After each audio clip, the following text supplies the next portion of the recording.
ఆశీర్వదించిన దేవానికి స్తోత్రములు తండ్రి. ఏ ఆత్మ ఎక్కడ వెళ్ళినైనా తిరిగి వచ్చినారో నా తండ్రి, ప్రతి ఒక్కరిని దీవించి ఆశీర్వదించిన దేవానికి స్తోత్రములు చెల్లిస్తున్నాను. ఇంతవరకు పాటల ద్వారా వాక్యం ద్వారా మమ్మల్ని నడిపించిన దేవానికి స్తోత్రములు చెల్లిస్తున్నామయ్యా. మరి చెప్పిన వాక్యంలో నా తండ్రి ప్రతి ఒక్కరి హృదయంలో నాయన మరి ఉండులాగా కృపదయచేయమని అడుగుతున్నాం దేవానికి స్తోత్రములు చెల్లిస్తున్నాం తండ్రి. ఎవరికి ఏ సమస్యలు ఉన్నప్పటికైనా నా తండ్రి ప్రతి సమస్యలో నువ్వు తీర్చే దేవుడనైనా, మనుషులైతే తీర్చలేరు తండ్రి. ప్రతి కార్యంలో నువ్వు జరిగించే దేవుడు, ఆలస్యమైన అన్యాయం చేయని దేవుడు కాబట్టి నమ్ముట నవ్వాలనైతే నమ్ము సమస్తం సాధ్యమన్న దేవానికి స్తోత్రములు చెల్లిస్తున్నాం. మేము నమ్మి నీ వాక్యములు నాయన నీ ప్రార్థనల ద్వారా మేము నడిచిలాగా కృపదయచేయండి దేవానికి స్తోత్రములు చెల్లిస్తున్నాం. నాయన ప్రతి ఒక్క ఆలోచనలు వ్యర్థము తండ్రి, నీ ఆలోచన చొప్పున మమ్మల్ని నడిపించండి అయ్యా. నీకు స్తోత్రములు చెల్లిస్తున్నాం నా తండ్రి. ఇక్కడ చేరినైనా నీ బిడ్డలు ఏ సమస్యలు నేను అడుగుచున్నారో ప్రతి సమస్య తీర్చే దేవుడనైనా, నీ సహాయం చేసే దేవుడనై తండ్రి. మీకే స్తోత్రములు చెల్లించుకుంటున్నాం నా తండ్రి. అక్క ప్రయాణం అంతే తోడుగా ఉండి ఆయా సంఘములోనైనా దర్శించుటకు ఇచ్చిన కృపను బట్టి స్తోత్రములు చెల్లించుకుంటున్నాం. అక్కడ నీ వాక్యముల ద్వారా నీ బిడ్డలని నైనా మరి నెమ్మది సమాధానంతో నడిపించిన విధానం బట్టి స్తోత్రములు చెల్లించుకుంటున్నాను. మరలా తిరిగి మా మధ్యలో చేరి నా తండ్రి నీ వాక్యం చెప్పుటకు నేను అక్కకు నాయన శక్తిని బలం ఇచ్చిన దేవానికి స్తోత్రములు చెల్లించుకుంటున్నాం. ఈ నెలంతటిలోనైనా చేసిన మేలను మేము జ్ఞాపకం చేసుకునేలాగా కృపదయచేయండి దేవానికి స్తోత్రములు చెల్లించుకుంటున్నాం. నుంచి 9 వచనాలు చదువుకుందాం. ఆదివారమున ఇంకను చీకటిగా ఉన్నప్పుడు మగ్దలేనే మరియా పెందల కడ సమాధి యొద్దకు వచ్చి సమాధి మీద ఉండిన రాయి తీయబడి ఉండుట చూచెను. గనుక ఆమె పరిగెత్తుకొని సీమోను పేతురు నొద్దకును యేసు ప్రేమించిన ఆ మరి యొక్క శిష్యుని యొద్దకును వచ్చి ప్రభువును సమాధిలో నుండి ఎత్తుకొని పోయి ఆయనను ఎక్కడ ఉంచిరో ఎరుగమని చెప్పెను. కాబట్టి పేతురును ఆ శిష్యుడును బయలుదేరి సమాధి యొద్దకు వచ్చిరి. వారిద్దరును కూడి పరిగెత్తుచుండగా ఆ శిష్యుడు పేతురు కంటే త్వరగా పరిగెత్తి ముందుగా సమాధి యొద్దకు వచ్చి వంగి నారబట్టలు పడి ఉండుట చూచెను గాని అతడు సమాధిలో ప్రవేశింపలేదు. అంతటా సీమోను పేతురు అతన్ని వెంబడి వచ్చి సమాధిలో ప్రవేశించి నారబట్టలు పడి ఉండుటయు ఆయన తల రుమాలు నారబట్టల యొక్క బట్టల యొద్ద ఉండక వేరుగా ఒక చోట చుట్టి పెట్టి ఉండుటయు చూచెను. అప్పుడు మొదట సమాధి యొద్దకు వచ్చిన ఆ శిష్యుడు లోపలికి పోయి చూచి నమ్మెను. ఆయన మృతులలో నుండి లేచుట ఆగత్యమను లేఖనము వారింకను గ్రహింపరైరి. దేవుడి లేఖనాన్ని దీవించి ఆశీర్వదించుకున్నాను. నేను గణపరిచి పాడి స్థుతించిన విధానం బట్టి మేము స్థుతిస్తున్నాం తండ్రి. స్తోత్రం. మరి నా ప్రభా ఇంటర్లో వచ్చిన వీళ్ళందరూ కూడా మీ జ్ఞానాంశంతో నింపమని ప్రార్థిస్తున్నాం తండ్రి. పాడిన ప్రతి ఒక్కరు దేవాన్ని స్థుతించిన స్థుతుల మూలంగా వారి జీవితాల్లో మీరు రాస్తున్నడే వారి గృహాలతోకి నా ప్రభావ మీరు వెళ్ళి నా తండ్రి అందుకే అలా చేసేతని కూడా లయపరచమని ప్రార్థిస్తున్నాం. ఎస్యా వదిలింపబడిన గొర్రెపిల్ల రక్తాన్ని ప్రతి ఒక్కలా ప్రోక్షించుగాక. దేవా మీకే స్తోత్రం. ఆశగల ప్రాణం తృప్తిపరిచే దేవుడు ఈ రాత్రి కాలజనంలో ఆసక్తితో దేవా నీ వాక్యం వినాలని వచ్చిన విడదు మీ జ్ఞానాత్మతో నింపమని ప్రార్థిస్తున్నాం. దేవా మీరు మాకు మా తండ్రి ఆ యొక్క వాక్యం విధించి అర్థమయ్యేలా మాతో మీరు మాట్లాడమని ప్రార్థిస్తున్నాం. ఉపకారం చేయ ఆత్మను బట్టి, కరుణించే ఆత్మను బట్టి, బోధించే ఆత్మను బట్టి తండ్రి దేవా ఇంతవరకు మమ్మల్ని నడిపించి కర్ణ నుంచి మళ్ళీ తిరిగి క్షేమంగా కర్ణాపీఠంలో బిడ్డలతో కలిసి నేను ఘనపరిచే ధన్యతను మీరు మాకు ఇచ్చినందుకు వందనాలు స్తుతులు స్తోత్రం చెల్లిస్తున్నాం. దేవా మీకే స్తోత్రం. చిన్నబిడ్డ చెప్పిన లేఖన భాగం తండ్రి వారి జీవితాల్లో వారి కుటుంబాల్లో వెలుగు పాటగా ఉండటానికి మీ కృపాను దయచేయమని ప్రార్థిస్తున్నాం. వాక్యం ద్వారా జీవ మార్గం, సత్య మార్గం, నీతి మార్గం, న్యాయమైన పద్ధతులు నా తండ్రి బాల్య దినంలోనే వారు నేర్చుకోవడానికి కృప ఇస్తున్నదేమో మీకే స్తోత్రం. ఆ మార్గం నుంచి తొలగిపోకుండా కృప దయచేయండి దేవ. ఎవరెవరైతే ఇక్కడ నా తండ్రి వాక్యం చెప్పారో నా తండ్రి క్రమంగా ప్రతిదినం వాక్యం చెప్పే ప్రతిదినం అనుదినము ఎదుగ చేయమని ప్రార్థిస్తున్నాం. అనుదినము నూతన జ్ఞానాన్ని కలుగు చేయమని ప్రార్థిస్తున్నాం. అనుదినం ఆశ్చర్యకరంగా ఉండడానికి కృప దయచేయమని ప్రార్థిస్తున్నాం. అనుదినము నీ గడప ఎదురు చేరి, నీ ద్వార బంధువులు చేరి నీ ఉపదేశం వినేవారు ధన్యులు అన్నారు. ఆ వాక్య భావము మీ జీవితాల్లో నెరవేర్చమని ప్రార్థిస్తున్నాం. దేవా, అనుదినము నాకును మాకును మీరు వినిబుద్ధి కలుగ చేసినందుకు మేము స్తుతిస్తున్నాం. అలసట యేసు ప్రభు యొక్క సమాధి దగ్గరికి ఎవరైతే వచ్చారో ఆ స్త్రీలే ఇక్కడ ఉన్నారు. రాయి తీయబడుట. ఈరోజు మన ధ్యానాంశం ఏమి? మళ్ళీ చెప్పాలా? ఇప్పుడు చదివిన 9 వచనాల్లో మెయిన్ టాపిక్ ఏంటంటే మనం మెయిన్ టాపిక్స్ ధ్యానం చేసుకుంటున్నాం. రాయి తీయబడి ఉండుట. చెప్పండి. రాయి తీయబడ్డం అంటే ఇక్కడ మామూలు రాయి కాదు. ఇది యేసు ప్రభు వారు చనిపోయినప్పుడు 4 సువార్తల్లో మనం చూస్తే ఈ రానవ వారంతా అంటే ఈ యొక్క దొంగలు, అక్రమకారులు, అవిధేయులు, దేవుని వాక్యములకు లోబడి వాడు, తప్పుడు బోధలు, దేవుని దహించే అగ్ని, ఇందాక పాపం వాడ దేవుని యొక్క అగ్ని గప్పున అంటే త్వరగా అంటుకుంటుంది. అలాగా లేదా గుంపుగా, అది త్వరగా అనే పదాన్ని అక్కడ వాడాలి వాళ్ళు. మరి కీర్తనలో ఎందుకు అట్లా రాస్తున్నారు? త్వరగా దేవుడు దహించే అగ్ని. వెంటనే ఆయన అగ్ని జ్వాలలు గుంపులుగా వచ్చి దహింపచేస్తాయి. ఆయన అగ్నిని కోపం వస్తే ఇంకా ఎక్కువ చేస్తాడు ఆయన. ఎందుకంటే ఈ యొక్క షడ్రక్, మెషక్, అబేద్నెగోల విషయంలో మరి ఎక్కువగా అగ్నిని 700 పెంచినట్టుగా చూస్తున్నాం. ఆ రాజు కోపం వచ్చి నాకు ఎదిరిస్తారా మీరు అని 700 కాదు 10 పెంచుకున్నా కూడా దేవుడు కాపాడతాడు. హల్లెలూయా, హల్లెలూయా, హల్లెలూయా. నిప్పు రగలడం అనేది ఒక సమస్య అయితే ఇక్కడ వీళ్ళ యేసు ప్రభు యొక్క సమాధి చుట్టూ పెద్ద రాయి పెట్టి అది కొన్ని వందల మంది తీస్తే తప్ప ఆ రాయి దొర్లింపబడదు. తర్వాత రాయి పెట్టడమే కాకుండా దానికి మళ్ళీ సీల్ వేసి, అప్పట్లో సీల్ అంటే చాలా ఇప్పుడున్న సిమెంట్ లాగా కాదు, భయంకరమైన విధానంలో దానికి సీల్ వేసి మళ్ళీ అక్కడంతా కూడా కావలి వారు పెట్టారు. ఇంతమంది ఉన్నారు. అయితే ఇలాంటి పరిస్థితుల్లో మగ్దలేనే మరియా ఎంత ఆసక్తమగు పెందల కన్నే లేచింది. ఈ రాత్రి కాలశంలో ఈ యొక్క యోహాను సువార్త 20 వినేటప్పుడు చెప్పేటప్పుడు మనమంతా పెందల కడ లేచే వాళ్ళంగా ఉండాలి. గట్టిగా హల్లెలూయా, హల్లెలూయా, హల్లెలూయా, హల్లెలూయా. మరి పెందల కడ లేచి ఏం చేయాలి మనం? అదే, ఎందుకంటే యేసయ్య పెందల కడనే లేచి చెప్పకూడదు అట్లా పేపర్లు ఎప్పుడు చెప్పారు. పెందల కడనే లేచి యేసయ్య తండ్రి అయిన దేవుణ్ణి స్తుతించి, మహిమపరిచి, ఘనపరిచి, ప్రార్థన చేసి లేదా వాక్యం ధ్యానం చేసి దేవునితో మాట్లాడి అంతా ఇదే పనే. పెందల కూడా మనం లేచా అంటే మొట్టమొదట ఫస్ట్ ప్రయారిటీ మనం దేవునికి ఇవ్వాలి. మొదటి స్థానం దేవునికి ఇవ్వాలి.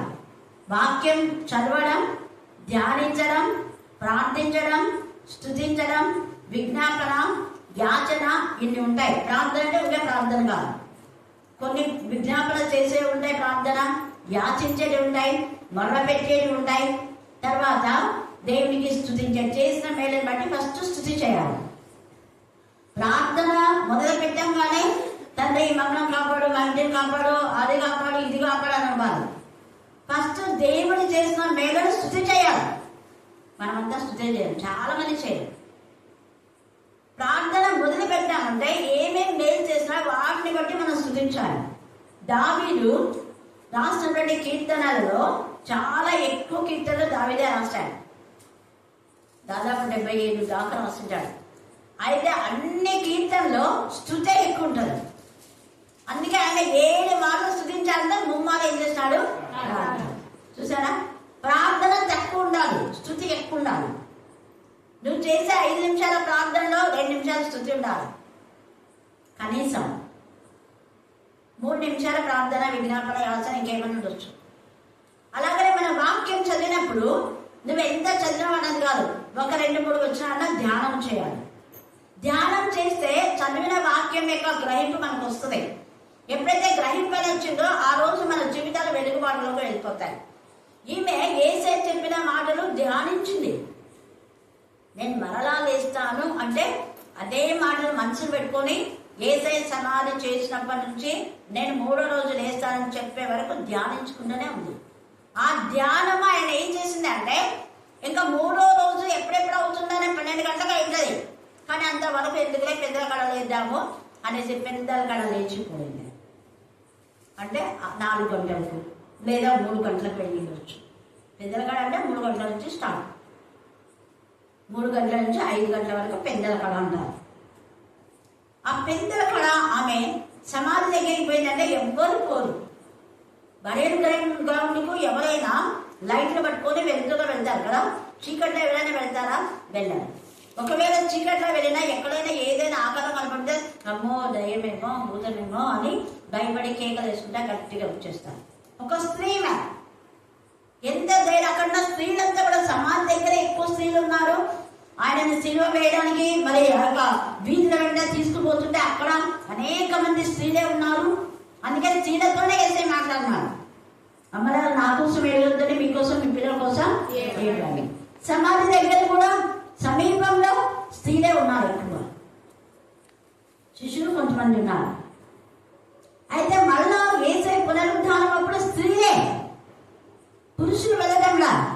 యేసు ప్రభు యొక్క స్వయాన శిష్యులే 3.5 సంవత్సరం ఆయనతో పాటు ఉండి పరిశుద్ధాత్మ పొందుకుని పరిచయం చేసిన వాళ్ళు పిరికి వారై తలుపులు వేసుకొని లోపల గజగజ అనుకుంటున్నాం. మత్తయి ధైర్యంగా పోయి యేసయ్య బాడీని తీసుకున్నాడు, కూర్చోబెట్టాడు. అదే యేసయ్య చెప్పిన మాట వాళ్ళు ధ్యానం చేసుకుంటుంటే ఆ ధ్యానము వాళ్ళు తలుపులు తెచ్చుకొని ధైర్యంగా యేసయ్య కోసం వెళ్ళేవాడు.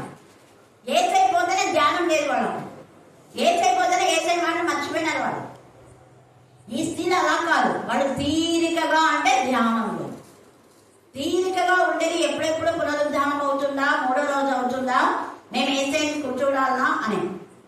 అక్కడ యేసయ్యకి ఆమె పరిమళ ద్రవ్యాలు కొనింది అంటే కొంతమంది తప్పుడు బోధకులు యేసయ్య డెడ్ బాడీకి పూయాలని కొనింది అంటుంటారు. ఆమె డెడ్ బాడీకి పూయాలని కాదు, మరణంలో జయించి తిరిగి లేస్తే వాళ్ళు యుద్ధానికి వెళ్ళి యుద్ధ భూమిలో అపవాదిని జయించి వస్తున్నారు కాబట్టి విజయోత్సవంతో వచ్చే విజయ కారకులకంతా కూడా రాజులు విజయోత్సవంతో వస్తే మంగళ స్నానాలు చేస్తారు. అలాగే పెళ్లి కొడుకులు కూడా మంగళ స్నానాలు చేస్తారు, అవునా కదా? అది అలాగా శుభకరమైన విషయం కాబట్టి యేసయ్యకు అలాగ పేరు నచ్చింది. కానీ లేఖనంలో ఎక్కడ ఆయన దేహమును అని రాయబడింది, కానీ దేహం అని రాయబడిందే కానీ చచ్చిపోయిన శవానికి పుయ్యాలని లేదు ఎక్కడ. తప్పుడు బోధలు వినొద్దని అందుకే చెప్పేది. బాగా చదవరు, ధ్యానం చేయాలి. దేహము అంటే అది డెడ్ బాడీనే డెడ్ బాడీ అంటాం, మామూలు దాన్ని దేహం అంటారు, అవునా కదా? దేహానికి స్నానం చేసిన నీ దేహాన్ని కడుక్కో అంటుంటావు కదా. నీ దేహము దేవునికి ఆలయం అంటే మరి చచ్చిపోయిన శవమే. మనం దేహము దేవునికి ఆలయమే పాట పాడతాం, మన వాక్యం కూడా చెప్తాం నీ దేహం దేవునికి ఆలయమని. మరి దేహం దేవునికి ఆలయమైనప్పుడు ఆలయమైన ఆ దేహానికి పోయడానికి పోయిందన్న, చచ్చిన శవానికి కాదు. అవివేకులు అవివేకంగా బోధిస్తుంటారు. సూది బెజ్జం అంటే చిన్న సూది ఉంటుంది, దాంట్లో ఎంత రంధ్రం ఉంటుంది. అవివేకులు సూది బెజ్జం అంటే ఒక ఊరిలో యెరూషలేము అనే ప్రాంతంలో సుఖార్ అనేటువంటి ప్రాంతంలో అదే ఒక ఆ వీధి పేరు సూది బెజ్జం అని అర్థం. హల్లెలూయా, హల్లెలూయా, హల్లెలూయా, హల్లెలూయా. అలాగా ఇక్కడ ఈమె పెద్దల కన్నే లేచి ఆమె దేవుని గణపరచడానికి వెళ్ళింది. మరి స్త్రీలందరూ కూడా భక్తులనే మరియా ఒక మేల్కొగా మాట్లాడుతుంది. మీరు కూడా పెద్దల కన్నే లేయండి, యేసయ్యని వెతకండి, యేసయ్యతో మాట్లాడండి, యేసయ్యతో సహవాసం చేయండి అని మనకు ఈరోజు ఆమె స్వార్థ చెప్తుంది, నీకు నాకు అందరికీ. మరి మనం లేస్తున్నామా? సామెతలు 30 ఆమె ఎప్పుడు లేస్తుందంట? పెద్దల కన్నా లేచి ఇంటి వాళ్ళకి ఏం చేస్తుంది? భోజనము. నేను ఎందుకంట భోజనం సిద్ధపరిచేదంతా 4 గంటలకు లేస్తే 6 గంటలు అయిపోతుంది లేదా? అయిపోతుంది. నేను కొంతమంది అంటుంటా అనమాట, 8 గంటలు అంటే నేను ఎందుకు రాలేదు మేడం, ఎందుకు రాలేదు లేచి 6 గంటల వంట అయిపోతుంది. ఇంకా ఏం పనులు చేస్తారు? ఏం పొలాలకు పోతారా? ఏమన్నా మేరీ టీచర్ లాగా గంట ఉందంటే పొలానికి పోతుంది మేరీ టీచర్. పొలానికి పోతారా? ఏమన్నా ఇంకేం చేసేది ఏం లేదు కదా. అలాగా మనం ఆత్మ పరిశీలన చేసుకోవాలి. మనం మాట్లాడుతున్నామంటే మన మాటల్లో యథార్థత ఉండాలి, మన మాటల్లో నమ్మదగిన విధానంలో ఉండాలి. కూలికి పోయేవాళ్ళు వీలు కాదంటే ఓకే. కూలికి పోయేవాళ్ళు కొంతమంది 4 గంటలకే వేసుకొని 6 కూడా పోతారు కదా. 6 గంటలకు 5 గంటలు కూడా పోయినోళ్ళు ఉన్నారు, నాకు తెలుసు. 5 గంటల పోయి 9కి ఏమో వస్తుంటారు వాళ్ళు. హల్లెలూయా, హల్లెలూయా. ఈమె పెందల కన్ను లేచింది, ఆమె కూడా పెందల కన్ను లేచి తన ఇంటి వారికి భోజనం సిద్ధపరిచింది. ఎవరు అలాగ చేస్తారు అంటే యెహోవా యందు భయభక్తి గల స్త్రీ. ఆమె పెనిమిటి గౌరుల యొద్ద పేర్కొన్న వాళ్ళే ఉన్నారు. పెనిమిట్లు మంచివాళ్ళుగా ఉన్నారు, చెడ్డవాళ్ళుగా ఉన్నారు, చిచ్చి అనిపించుకునే వాళ్ళు ఉన్నారు. యెహోవా యందు భయభక్తి గల వాళ్ళ యొక్క పెనిమిటిల ఊరు మంచివారుగా పరిగణించబడతారు. ఫలానా భర్త మంచోడమ్మా అంటారు. మరి ఎలా అంటున్నారు? అర్థం చేసుకోవాలి. ఇక్కడ ఈ తల్లి యొక్క మగ్దలేనే మరియా యేసయ్యను ఎంతగా ప్రేమించిందో అందుకే అంతగా వెళ్ళిందామె. అయితే వాళ్ళు వెళ్ళేటప్పుడు మిగతా సువార్తలు మనం చదివితే అవి మనం వెళ్తున్నాము, పెద్ద రాయి వేసి సీల్ వేసి అక్కడ రానవారు ఉన్నారు కదా, మన కోసం ఎవరు తీస్తారు? వాళ్ళు డిమాండ్ తీస్తారా? తండ్రి పంపిస్తారు మనల్ని అనుకున్నాడు. ఒక్కొక్కరు ఒక విధానంలో మాట్లాడి ఉంటారు. విశ్వాసంతో వెళ్తున్నారు వీళ్ళు, ధైర్యంగా వెళ్తున్నారు, నమ్మకంతో వెళ్తున్నారు. విశ్వాసము, నమ్మకము, ధైర్యం ఉంటే కూడా అపవాదిని శోధిస్తారు. ఒక చిన్న తలంపు మగ్దలేనే మళ్ళీ కూర్చుంటారు, ఎవరికి కూర్చుంటారు. మనం పోతే రాయి వరకు కొద్దిసేపు పెద్దగా ఉంది రాయది. మనమంతా బలహీనులు కదా, స్త్రీలం కదా అనుకున్నారు. అయితే వాళ్ళ ఆలోచన కొట్టి పారేసింది మగ్దలేనే మళ్ళీ. ఫస్ట్ మనం అక్కడికి పోదాం. ఎప్పుడైతే మనం సత్య మార్గంలో, జీవ మార్గంలో, నీతి మార్గంలో, దేవునికి ఇష్టమైన మార్గంలో అడుగులు వేస్తూ ఉంటామో దేవుడే మార్గం సరళం చేస్తాడు. హల్లెలూయా, హల్లెలూయా, హల్లెలూయా. మన టాపిక్ రాయి తీయబడి ఉంటా అన్నాం కాబట్టి బండ లాంటి సమస్యలను దేవుడు తీసేస్తాడు. నువ్వు విశ్వాసంతో, విధేయతలో, నమ్మకంలో, నిరీక్షణతో ప్రార్థన చేసి దేవుని సన్నిధిలో కనిపెట్టాలి. ఆయన కోసం కనిపెడితే యెహోవా కొరకు ఎదురు చూసి వారు నూతన బలము పొందుతారు. నూతన బలము, నూతన ఆశీర్వాదం, నూతన క్రియలు, నూతన కార్యాలు. నువ్వు ఏం ప్రార్థన చేస్తున్నా ప్రార్థన జవాబు వస్తుంది. దానియాలు ప్రార్థన చేస్తుంటే ఆందవే వెంటనే జవాబు వచ్చింది. లేట్ అయిందా? దానియాలు ప్రార్థన చేస్తుండే ఇంకా ప్రార్థన ముగించక ముందే నువ్వు బహుప్రియుడవు అని చెప్పింది. గాబ్రియల్ దూతనే వచ్చి మాట్లాడింది. తల్లి మరియ ప్రార్థన చేస్తుంటే దూతనే వచ్చి మాట్లాడింది. యోసేపుకి కలలో, అలాగనే జక్కయ్య, ఎలిజబెత్కు దేవుని యొక్క దూతల ఆత్మ ప్రత్యక్షత. వాళ్ళ మనుషులే, మన మనుషులమే. వాళ్ళు కనిపించినారు, మనం కనపడలేదు అని అనుకోవడానికి లేదు. దేవునికి పక్షపాతము లేదు. హల్లెలూయా, హల్లెలూయా, హల్లెలూయా. ఈమెకున్న విశ్వాసము, ఈమెకున్న నమ్మకంతో, ఈమెకున్న నిరీక్షణ బట్టి వీళ్ళు పోతుండే చూస్తే రాయి తొమ్మిది పడి చూస్తాం. సంతోషం అయిపోయింది వాడు. మనం రాయి వర్ధిస్తారనుకున్నాం, రాయి తీసేస్తున్నారు. ఎప్పుడు తీసేస్తున్నారు అనేది మనకు అవసరం లేదు. అక్కడ మొత్తం రాయి తీయబడింది. అప్పుడు ఆమె ఏమైంది చూడండి, ఆమె పరిగెత్తుకొని రాయి తీయబడిందా చూచింది. చూచిన వెంటనే ఆమె సమాధిలోనికి వెళ్ళిందా? వెళ్ళరా. ఫస్ట్ ఏం చేసింది? రాయి కదా సమస్య పోయింది.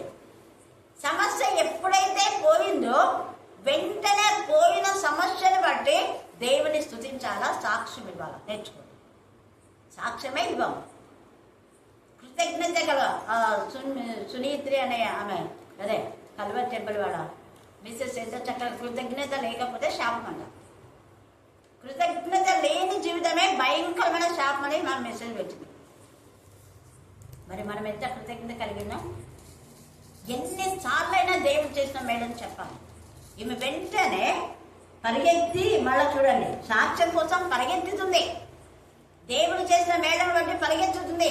రాయవర్ధిస్తారు అనుకుంటేనే కదా వాడు పోయింది, తీయబడింది. వాళ్ళు చూసేటప్పుడు సమస్య పోయింది. అలాగా ఈ రాయి తీయబడిన విషయాన్ని బట్టి ఆమె పరిగెత్తుకొని పోయి ప్రభు యొక్క అదే కాబట్టి పేతురుకు, ఆ శిష్యుడికి వాళ్ళకి చెప్పింది. చెప్తే చూడండి, యేసు ప్రేమించిన, ఆయన పేరే యేసు ప్రేమించిన శిష్యుడు. పేతురునందుకు యేసు ప్రేమించిన మరొక శిష్యుడి యొద్దకు పోయి చెప్తే వాళ్ళు అవునా అని ఊరుకున్నారా? వాళ్ళు ఏం చేశారు? చూడండి, వాళ్ళు కూడా పరిగెత్తి వాళ్ళు వస్తుంటే వాళ్ళకంటే ముందుగా యోహాను యవనుడు. కొంతమంది యవనులకు ఆత్మత ఎక్కువ, ఆరాటం ఎక్కువ, ఆత్మత ఎక్కువ. ఏం పొందుకోలేదు. ఆరాటం ఆత్మతగా ఉండాల్సింది. పెద్దవాళ్ళు కదా, పేతులతో పాటు వెళ్ళాలి, పేతులతో పాటే వెళ్ళాలి. ఆ పెద్దల కంటే నాకు పెద్ద జ్ఞానం ఉంది అన్నట్టు యోహాను ముందర పోయినాడు పేతుల కంటే. మరి సమాధిలోకి వెళ్ళాడా? వెళ్ళాడా? బయట. మనం కూడా అంతే, వాక్యం సరిగా చదవము, నాకు వచ్చేసిందా అనేసి ఏమేమో చెప్తుంటారు. తప్పుడు వాక్యం. ఉన్నవి లేనివి కలిపి చెప్పకూడదు, ఉన్నది ఉన్నట్టే చెప్పాలి. హల్లెలూయా, హల్లెలూయా, హల్లెలూయా. ఇక్కడ అంత త్వరగా పోతున్నటువంటి యోహాను లోపలికి వెళ్ళాల. యేసే చెప్పాడు లోతుకు నడిపిస్తే 150 చేపలు. మరి లోతుకు వెళ్ళమని ఇప్పుడు కూడా ఈ రాత్రి నీతో నాతో చెప్పినాడు. లోతైన అనుభవంలోకి అంటే వాక్యం లోతుల్లోకి వెళ్ళాలి, వాక్యం అర్థం చేసుకోవాలి, వాక్యం గ్రహించాలి. అప్పుడే వ్యర్థం కాకుండా వాక్యం ఫలిస్తుంది. వాక్యం వ్యర్థమైంది అంటే నీ జీవితంలో లోతైన అనుభవం లేదు, ధ్యానం లేదు. అపోస్తల కార్యం 8వ అధ్యాయంలో మనం చూస్తే అక్కడ రాణి అయిన కందాకే కింద ఉన్నటువంటి నపుంసకుడిని కలుసుకోవడానికి ఫిలిప్పితో దేవుడు మాట్లాడతాడు. పోయి ఆ యొక్క రథాన్ని కలుసుకో అని చెప్పి, రథాన్ని కలుసుకోమని చెప్పంగానే అతను పోయి ఆ రథాన్ని కలుసుకొని కూర్చుంటాడు. నువ్వేం చదువుతున్నావు అంటాడు. యెషయా గ్రంథం నీకు అర్థమవుతుందా అంటాడు. ఏం అర్థం కాదు చదువు పెద్దాం. ఎన్నిసార్లు చదివినాడు ఆయన. టైం వేస్ట్ చేయకుండా బిజీ షెడ్యూల్. ఎంత చక్కగా ఖజానాదారుడు, రాణి కింద ఖజానా అంటే ఎన్ని లెక్కలు ఉంటాయి. కానీ ఆయన టైం వేస్ట్ చేయకుండా ప్రయాణంలో దేవుని గ్రంథాన్ని చదువుతున్నాం. ఒక అన్యుడు, నపుంసకుడు, మన ప్రభువుని తెలిసి ఎన్ని సంవత్సరాలుగా ప్రభులో అనుభవం ఉన్న మనం ప్రయాణాల్లో ఎంత మాత్రం ధ్యానిస్తున్నాం.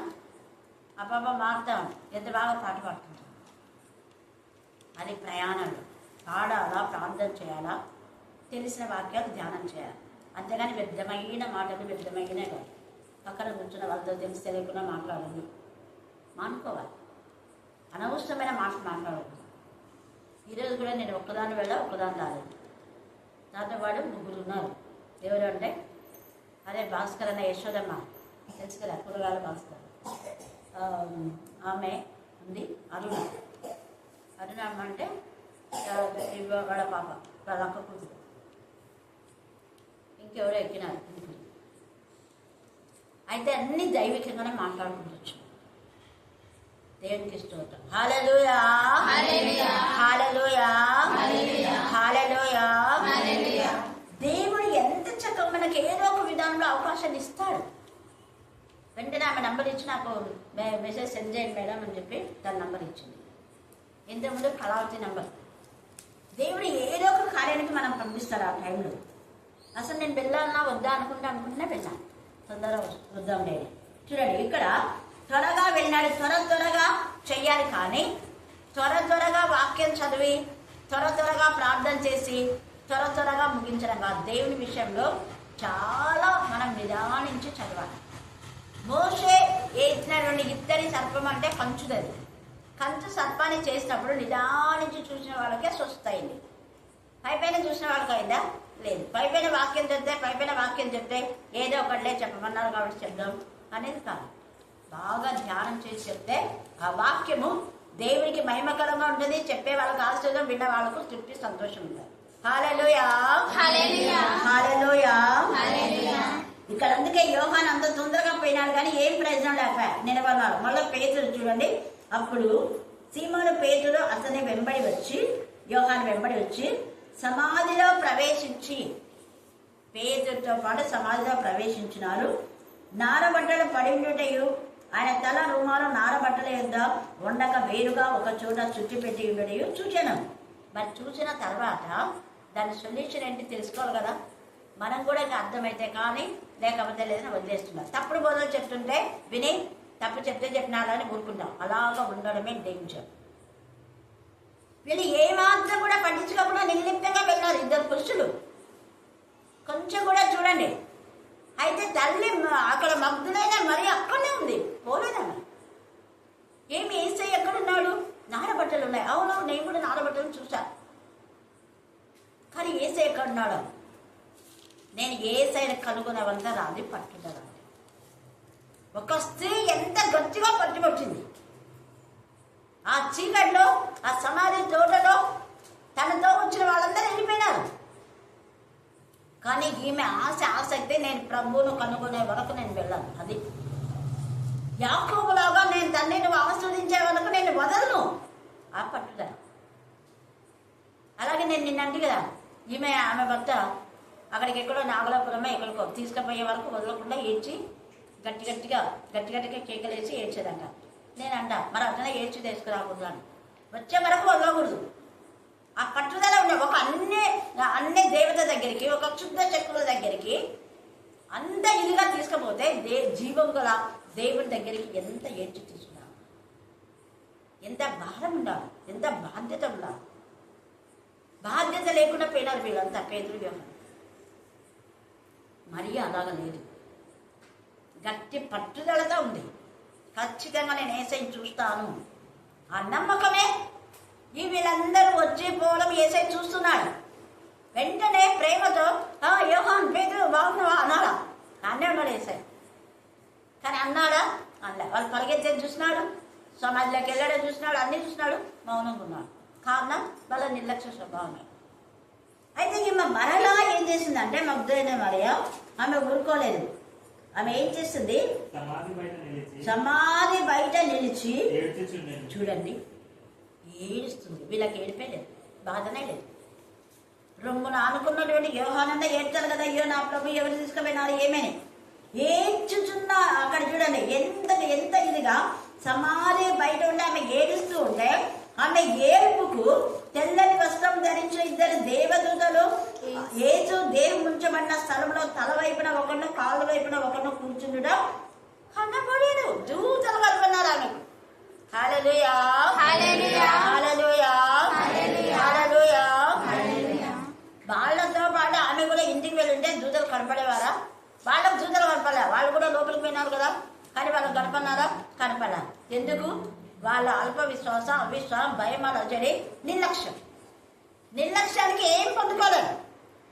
అందుకనే సందేహించి వాడు గాలి చేత రేపబడే సముద్ర తరంగంలాగా ఉంటాడు. అతి మనిషి విమర్శకుడై తన సమస్త ప్రవర్తన ఏందో అస్థిరుడు కాబట్టి ఏమీ దొరకబడ్డు, ఏం లాభం లేదు, బతుకంతా వేస్ట్.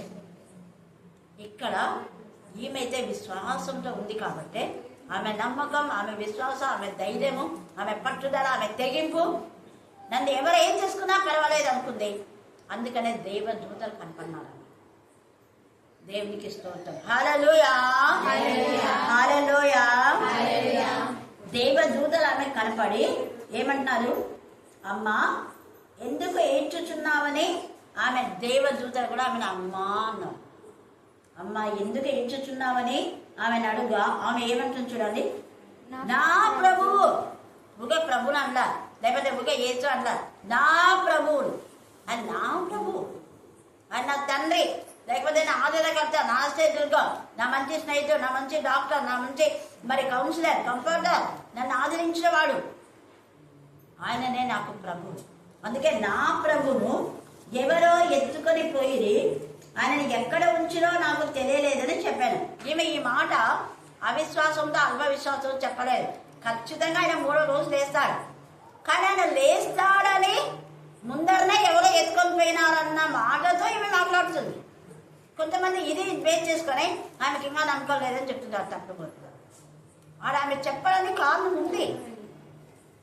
అక్కడ రుమాలు అవన్నీ కూడా ఉన్నాయి కాబట్టి అవన్నీ తీసేసి ఆయన లేచే లోపల లేస్తాడని కావాలని ఎవరో ఎత్తుకోమో. ఎందుకంటే అక్కడంతా ఉన్నారు కదా, రాని వారంతా ఉన్నారు.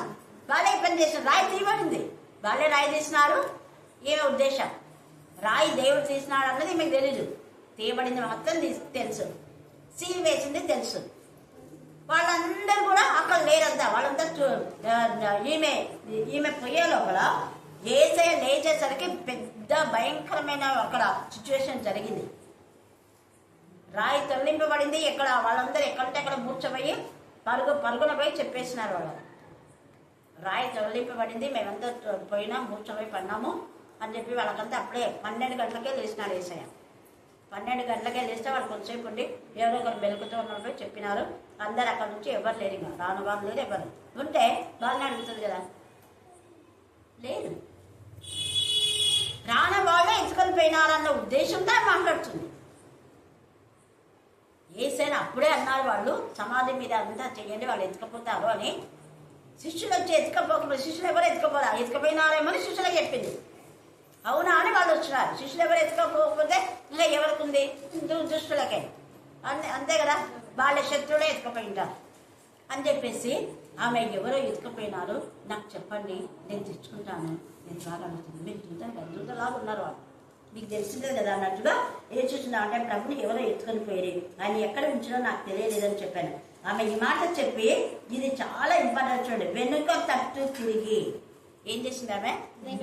వెనుక తట్టు అనేది ఒక పెద్ద అంశం. వెనుక తట్టు అనే మాట నీ బతుకులో గత జీవితం ఏంటో ఖచ్చితంగా నువ్వు గుర్తు చేసుకోవాలి. వెనక తట్టు తిరగడం అనే మాటలో మళ్ళా పాపం జీవితానికి వెళ్ళడం కాదు. ఒకప్పుడున్న భయంకరమైన స్థితి నుంచి దేవా నాకు ఈ స్థితి తెచ్చావు. వెనక తట్టు అనడమే ఆమె గత జీవితం అంతా గుర్తు చేసుకొని నన్ను ఇంతగా కాపాడిన నా ప్రభు లేకపోతే కానీ గుండె పగిలేలా ఏడ్చేస్తున్నాను. దేవుని స్తుతిస్తుంది, ఏడుస్తాను. వేష జీవితం నుంచి దేవుడు ఏడిపించాలని దేవుని స్తుతిస్తుంది, ఏడుస్తుంది, స్తుతిస్తుంది, ఏడుస్తుంది. అందుకే వెనక తట్టు తిరగడం అనే దాంట్లో అర్థం అదే.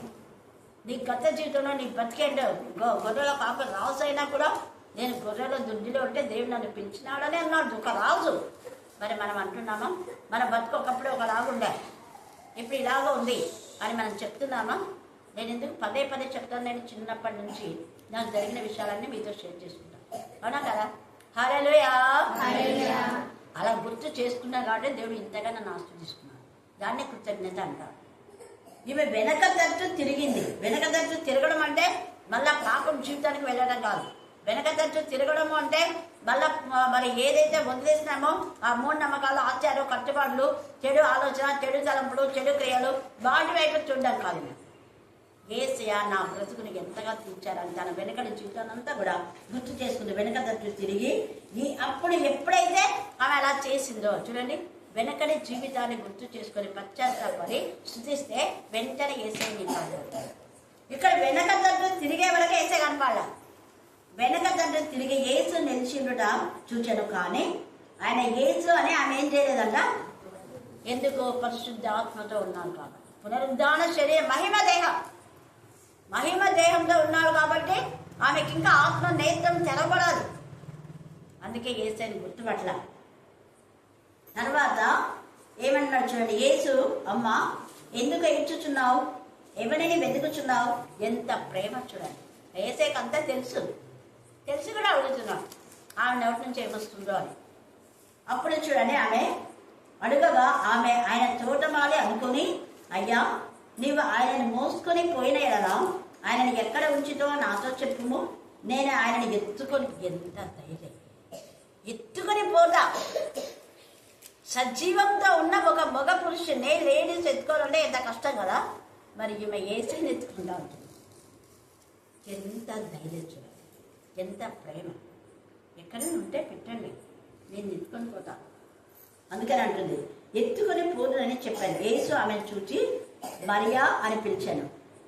ఆమె ఆయన వైపు తిరిగి ఆయనని హెబ్రీ భాషలో ఏమన్నదంట? రబ్బుని. హెబ్రీ భాష ఈమె కూర్చు. ఈమె హెబ్రీ రాదు, పడిపోయినటువంటి. అందుకే మగల్దా దేశంలో ఉన్న ఆమె మరియా అంటే హీబ్రూ సంబంధమైనటువంటి ఆమె, హెబ్రీ స్త్రీనే. అందుకనే ఆ భాష వచ్చు కాబట్టి రబ్బుని అనిపించింది. ఆ మాటకు బోధకుడు అని అర్థం. ఏమర్థము? బోధకుడు. మిగతాది వచ్చే వారం ధ్యానం చేసుకున్న. మిగతాది చాలా చాలా ఇంపార్టెంట్. ఈమె మొదటి అపోస్తలిక, మొదటి బోధక. యేసయ్యనే ఈమెను ప్రత్యేకించి ప్రతిష్ఠించి ఏర్పరిచి పంపించాడు. దేవుడు ఈ లేఖన భాగం దీవించి ఆశీర్వదించుగాక. మన జీవితంలో కూడా బండలాంటి సమస్యలు, కొండలాంటి సమస్యలు, కఠినమైన సమస్యలు, మనకు అసాధ్యమైనవి దేవునికి సాధ్యం. దేవుడు ఈ లేఖన భాగం దీవించి ఆశీర్వదించుగాక. ఆమేన్, ఆమేన్. ఈ సమయం